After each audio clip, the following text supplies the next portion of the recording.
শান্ত হও দেবী পার্বতী, তোমার পুত্রকে তুমি নিশ্চয়ই ফিরে পাবে।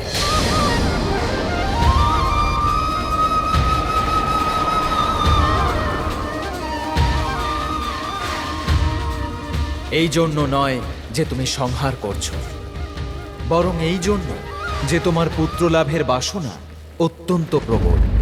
কারণ তোমার অনুমতি ছাড়াই আমি দেবগণকে বর দিয়েছি। কারণ পুত্র লাভের এত কঠোর ব্রত করে শ্রীহরির থেকে সুন্দর পুত্র লাভের বরদান পেয়েছি। আর এই সবের জন্যই আমি তোমার পুত্রকে ফিরিয়ে দেব। এমন পুত্র যে অসাধারণ হবে, দৈব হবে, সবচেয়ে আলাদা, নিরহংকারী হবে। আমার বচন যে ব্যর্থ হবে না পার্বতী। এখন তুমি শান্ত হও মহেশ্বরী।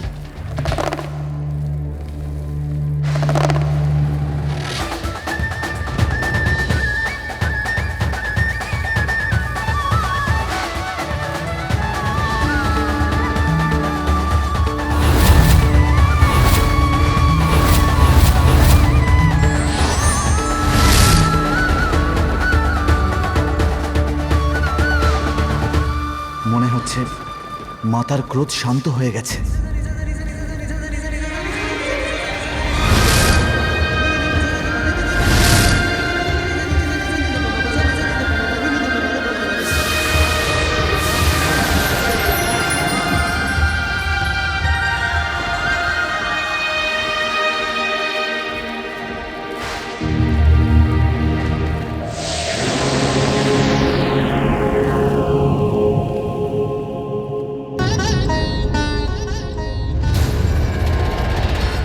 উমা, দেবী পার্বতী, নিজেকে সামলান।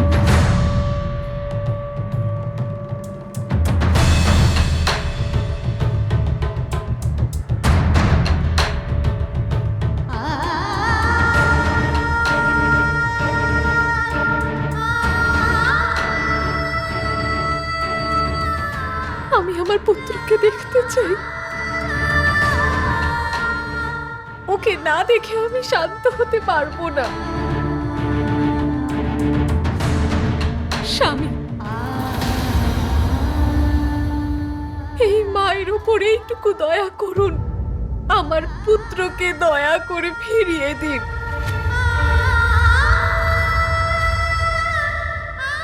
আমি এখনো ওর অন্নপ্রাশন করিনি।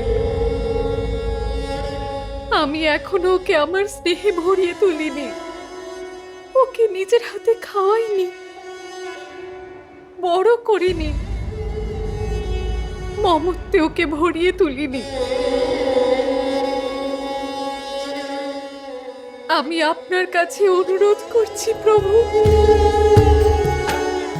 নিজের কথা রাখুন। ফিরিয়ে দিন আমার পুত্রকে, ফিরিয়ে দিন।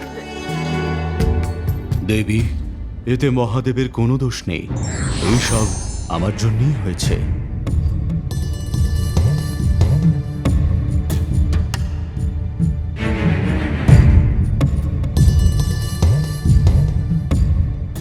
এই কর্মের দোষী তো আমি। এইসব ঘটনা তো আমার জন্যই হয়েছে। কিভাবে মহর্ষি কশ্যপ? এই সবের সাথে আপনি কিভাবে জড়িত? হ্যাঁ হ্যাঁ, আমি জড়িত মাতা। এই ঘটনার জন্য খুব গভীরভাবে জড়িত আমি। বহু বছর পূর্বে দুজন মহাদেবের পরম ভক্ত ছিল, মালি আর সুমালি। আর মহাদেব তাদের অভয় দান করেছিলেন। বৎস, আমি তোমাদের দুজনের ভক্তি আর তপস্যায় প্রসন্ন হয়েছি, আর তোমাদের অভয় দান করছি।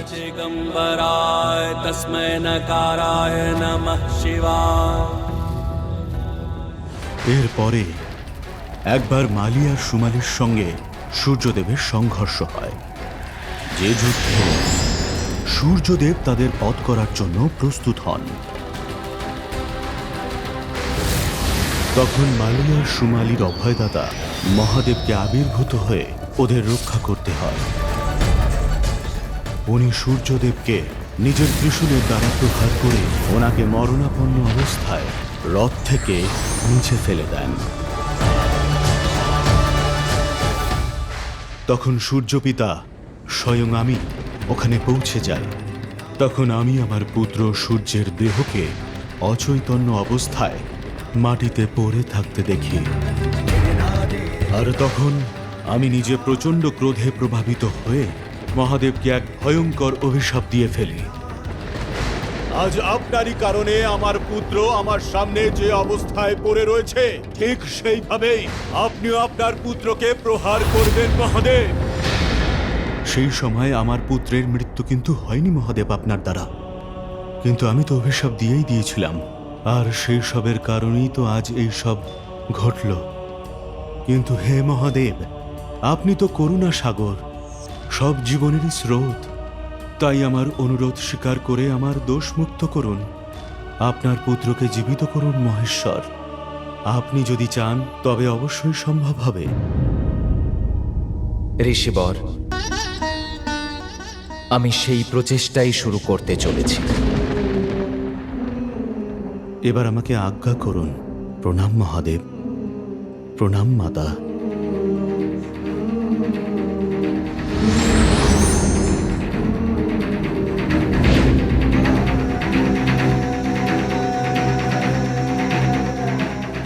দেবগণ, আমার পুত্র এই বালকের পার্থিব শরীরকে মানস সরোবরের জলে ধুয়ে ওখানে ওই গুহার মধ্যে রেখে দিন।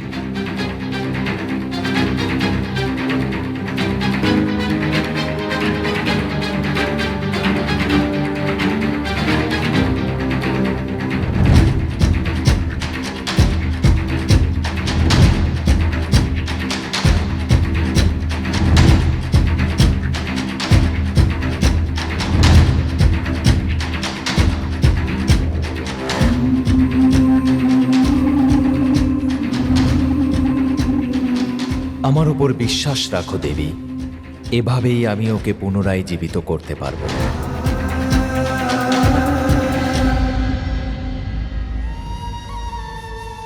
কি হয়েছে মা? তোমার মুখে চিন্তার ছাপ কেন? তোমার চিন্তার কারণ আমাকে বলো মা। এই জগতে আমি তোমার সব চিন্তা দূর করতেই তো এসেছি। আমার মায়ের আঁচলই আমার জন্য সমগ্র জগৎ।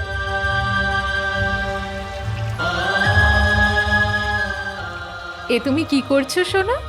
এক্ষুনি বলছি মা।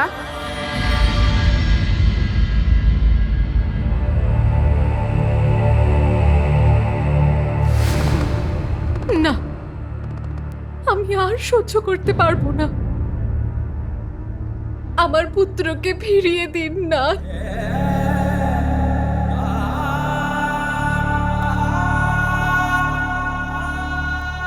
ধৈর্য ধরো উমা। মস্তক ছাড়া আমি ওকে জীবন দিতে পারবো না। আমার ত্রিশূলের প্রহারে ওর মস্তক চিরকালের মতো নষ্ট হয়ে গেছে, কিন্তু তারও উপায় আছে। ওর ধর অন্য কোনো মস্তকের সাথে জুড়তে হবে।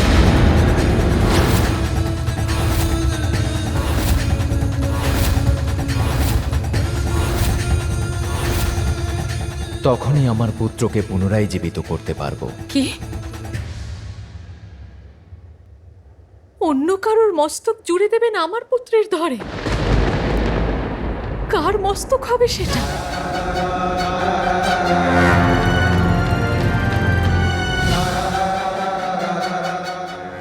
উত্তর দিন, কার মস্তক দান করবেন আমার পুত্রকে?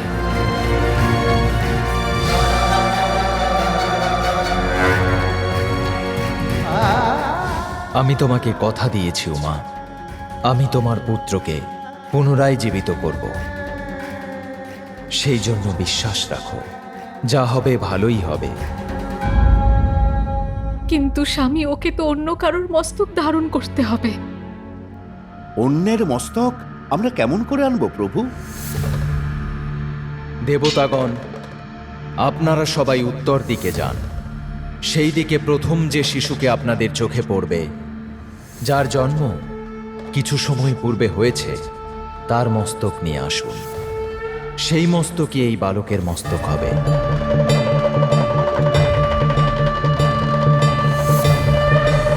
আর এই কাজটা করার সময় দুটো জিনিস অবশ্যই মনে রাখবেন। সেই নবজাতক শিশুর মস্তক নিয়ে আসবেন যে দক্ষিণ দিকে মুখ করে শুয়ে আছে। আর এই কার্য 2 প্রহরের মধ্যেই হয়ে যাওয়া চাই।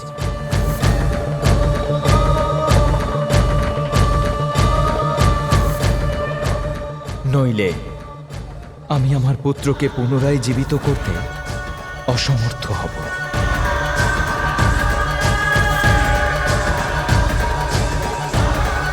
যদি 2 প্রহরের মধ্যে কোনো মস্তক পাওয়া না যায় তাহলে মাতা পার্বতীর ক্রোধ পুনর্জাগ্রত হয়ে উঠবে।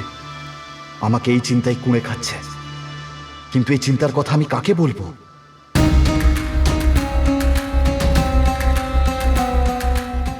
মাত্র 2 প্রহর, শুধু এইটুকুই সময় আছে আমার পুত্রের জন্য মস্তক খুঁজে এনে তাকে পুনরায় জীবিত করার। আমরা তো চেষ্টা করতে পারি ইন্দ্রদেব, কিন্তু 2 প্রহরের মধ্যে কি করে হবে? সূর্যদেব, এটা মহাদেবের আজ্ঞা।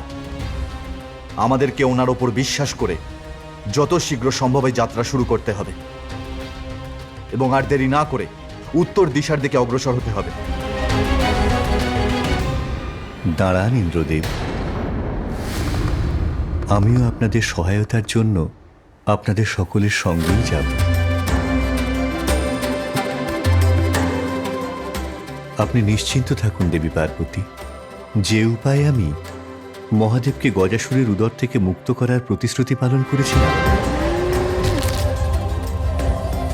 ঠিক সেই উপায়ে আমি আর সমস্ত দেবগণ নিজ প্রয়াস দ্বারা আপনাকে নিরাশ করব না।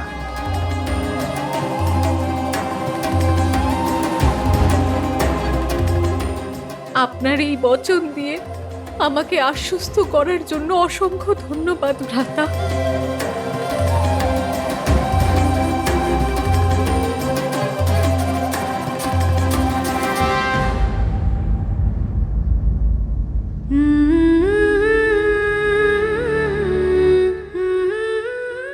আমার পুত্র ফিরে আসুক, শুধু এইটুকু ইচ্ছে আমার।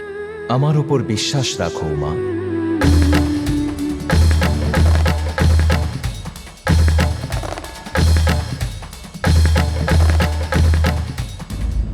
আমি এখানেই আছি পুত্র, তোমার সামনে, তোমার জন্য অপেক্ষা করছি। সেইভাবেই যেভাবে তুমি দাঁড়ে দাঁড়িয়ে আমার অপেক্ষা করছিলে। তোমায় ছেড়ে কোথাও যাব না, এখানেই আছি আর এখানেই থাকবো। শুধু তুমি তাড়াতাড়ি ফিরে এসো পুত্র, তাড়াতাড়ি ফিরে এসো।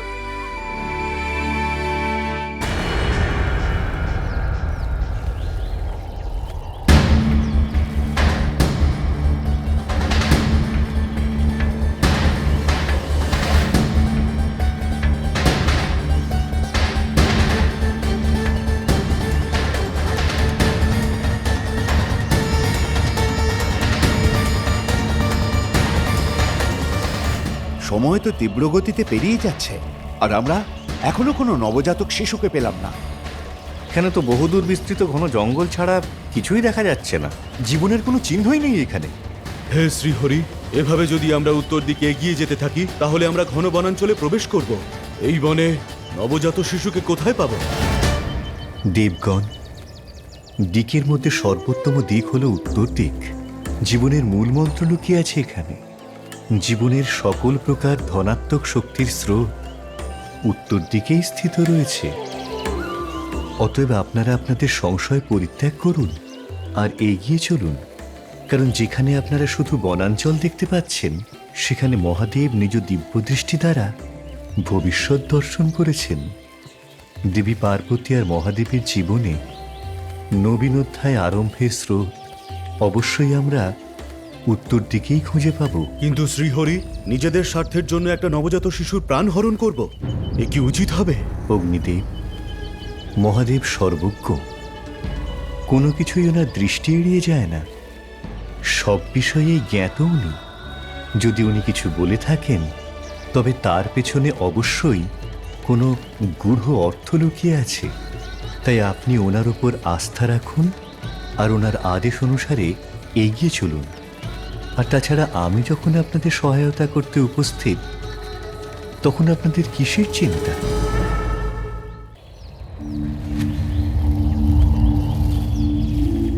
এই এক শিশুর কান্নার শব্দ শুনতে পাচ্ছি, ওই দিকে অগ্রসর হতে হবে।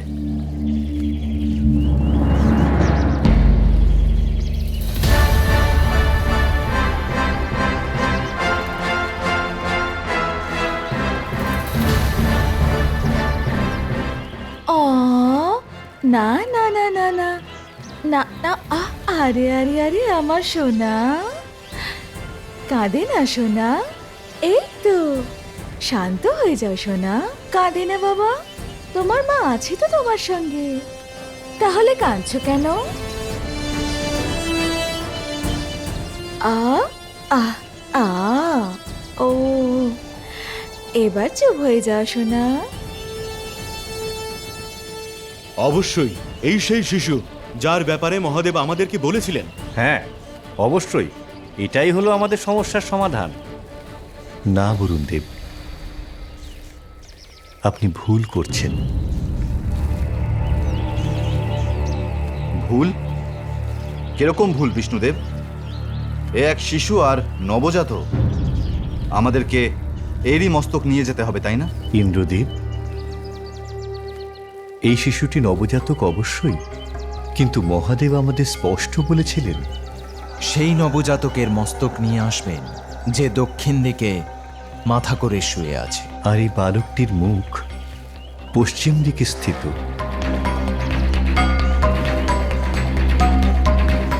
অতএব এই শিশুটির মস্তক দেবী পার্বতী পুত্রের জন্য কোনোভাবেই উপযুক্ত নয়। মহাদেব আমাদের পাঠিয়েছেন বটে, কিন্তু কি করা উচিত সেটা নির্দিষ্ট করতে পারছি না।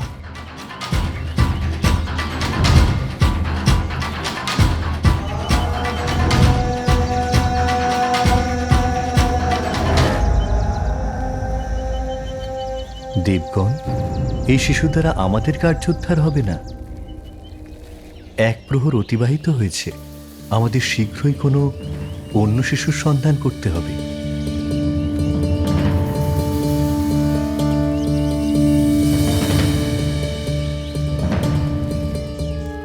আসুন দেবগণ।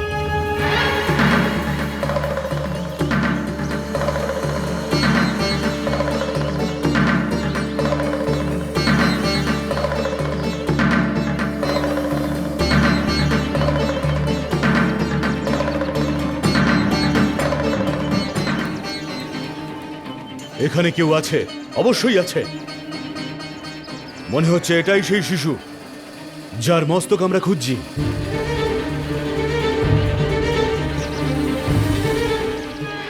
অগ্নিদেব বোধ হয় কিছু আভাস পেয়েছেন, আমাদের ওনার কথা শোনা উচিত। এই দিকে আসুন প্রভু।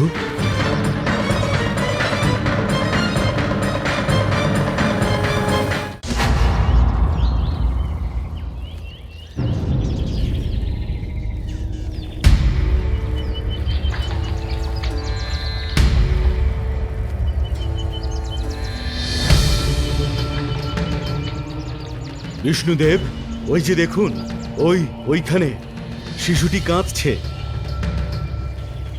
কত সুন্দর দেখতে! মাতা পার্বতী একে দেখে অবশ্যই প্রসন্ন হবেন। আপনারা সবাই উত্তর দিকে যান। সেই দিকে প্রথম যে শিশুকে আপনাদের চোখে পড়বে, যার জন্ম কিছু সময় পূর্বে হয়েছে, তার মস্তক নিয়ে আসুন।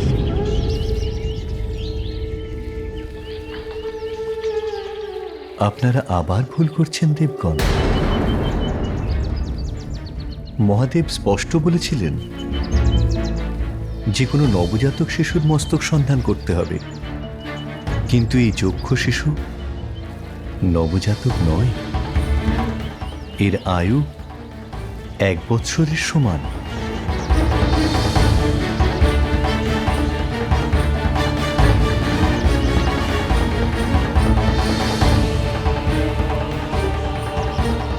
ধৈর্য ধরুন দেবগণ, আমাদের এখনো কিছু সময় অবশিষ্ট রয়েছে। আমাদের থামলে চলবে না।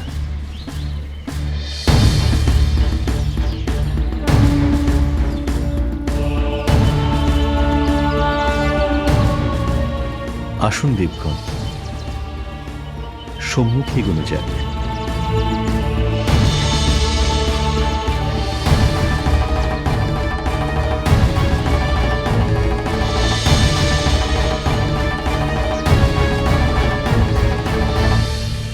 এখানে তো বন্য পশু খুব দুষ্করভাবে আসবে। এই ঘন জঙ্গলে আমাদের কি ইনি কোথায় নিয়ে যাচ্ছেন?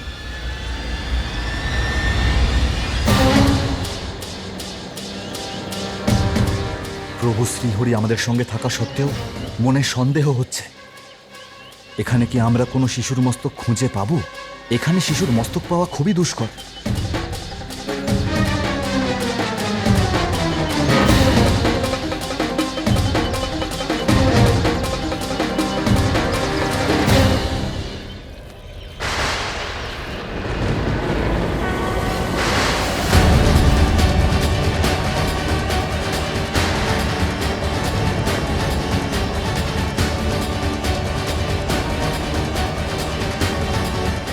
মনে হচ্ছে আমাদের সকলের সন্ধানের এটাই পরিসমাপ্তি।